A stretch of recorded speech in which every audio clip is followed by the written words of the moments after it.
ప్రభుత్వాల అస్తిత్వాన్నే సవాల్ చేస్తున్న గనుల అక్రమార్కులను కట్టడి చేయాల్సిన సమయం ఇదేనని కేంద్రం నియమించిన షా కమిషన్ అభిప్రాయపడింది. అక్రమ తవ్వకాలపై తీవ్ర చర్చ జరుగుతున్న వేళ కేంద్రం నియమించిన కమిషన్ కీలక సూచనలు చేసింది. తన 99 పేజీల నివేదికలో ఓబుళాపురం అక్రమాలపైన సుదీర్ఘమైన పరిశీలన చేసింది. అక్కడ జరిగిన తవ్వకాల్లో చాలా వరకు అక్రమమేనని తేల్చింది. గతంలో కేంద్ర సాధికార సమితి చెప్పిన అంశాలను ఈ కమిషన్ నిర్ధారించింది. ఓఎంసీలో జరిగిన మైనింగ్ అక్రమాలు మరోసారి రుజువయ్యాయి. ఇక్కడ లెక్కలేనని అక్రమాలు జరిగినట్లు జస్టిస్ ఎంబీ షా కమిషన్ కూడా నిర్ధారించింది. గతంలో కేంద్ర సాధికార సమితి చెప్పిన విషయాన్ని కమిషన్ సమర్థించింది. ఓబుళాపురం మైనింగ్, అనంతపురం మైనింగ్ కార్పొరేషన్లకు ఆంధ్రప్రదేశ్ లీజులు మంజూరులో అవకతవకలు జరిగినట్లు కేంద్ర సాధికార సమితి 2011 జనవరి 7న సుప్రీంకోర్టుకు సమర్పించిన నివేదికను ఈ కమిషన్ సమర్థించింది.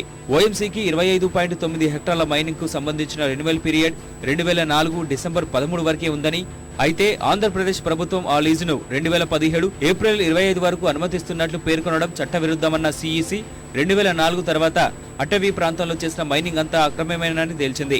2004 ఏప్రిల్ తర్వాత అటవీ ప్రాంతంలో తవ్వితీసిన ఇనుప ఖనిజం విలువ లెక్కగట్టి మార్కెట్ ధర ఆధారంగా పరిహారం వసూలు చేయాలని కేంద్ర సాధికార సమితి సిఫార్సు చేసింది. వీటన్నిటినీ షా కమిషన్ ఉటంకించింది.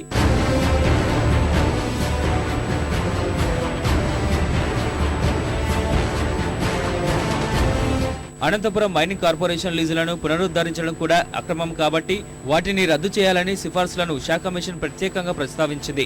అటవీ ప్రాంతాల్లో ఇష్టానుసారంగా ఇనుప సంపదను తవ్వుకోవడానికి రాష్ట్ర ప్రభుత్వాలే కారణమని షా కమిషన్ తప్పుపట్టింది. ఆంధ్రప్రదేశ్, కర్ణాటక సరిహద్దుల్లో దారుణంగా అక్రమ మైనింగ్ జరిగినట్లు పేర్కొంది. ఆ ప్రాంతాల్లో గనుల యజమానులు చెప్పిందే వేదమని తెలిపింది. రాయల్టీ వసూలు విషయంలో ఆంధ్రప్రదేశ్ గుడ్డిగా వ్యవహరిస్తోందని తెలిపింది. ఖనిజం తరలింపు విషయంలో దాని యజమానులు చెప్పిన లెక్కలనే అధికారులు ప్రామాణికంగా తీసుకున్నారు తప్పితే దాన్ని తనిఖీ చేసిన దాఖలాలు లేనేలేవని పేర్కొంది. అధికారులు ఖనిజాన్ని కొంటున్న వినియోగదారుల నుంచైనా వారెంత ఖనిజం ఎవరెవరి నుంచి కొనుగోలు చేసింది సరిచూసుకోవచ్చని, అయితే ఇక్కడ అది జరగడం లేదని తప్పుపట్టింది. ఇలాంటి పరిస్థితుల్లో రాయల్టీ రాబట్టడం అసాధ్యమని తెలిపింది.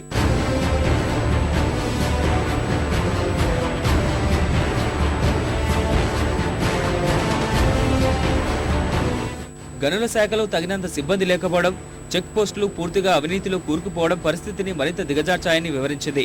చైనాలో విపరీతమైన డిమాండ్ కారణంగా 2002, 2003 తర్వాత బళ్ళారి, తమకూరు, చిత్రదుర్గం, అనంతపురం జిల్లాల నుంచి సమీప పోర్టులకు ట్రక్కులు రాత్రింబవలు ఖనిజాన్ని రవాణా చేశాయని కమిషన్ ఉదహరించింది. 2004-06 మధ్యకాలంలో అక్రమ తవ్వకాల వల్ల కర్ణాటక రాష్ట్రం 3000 కోట్లు నష్టపోయినట్లు అభిప్రాయపడింది. కర్ణాటకలో 47 మిలియన్ టన్నుల ఇనుప ఖనిజం తవ్వకానికి అనుమతిస్తే 77.5 మిలియన్లు తవ్వి ఎగుమతి చేసినట్లు నాటి కర్ణాటక ముఖ్యమంత్రి అంగీకరించారని పేర్కొంది.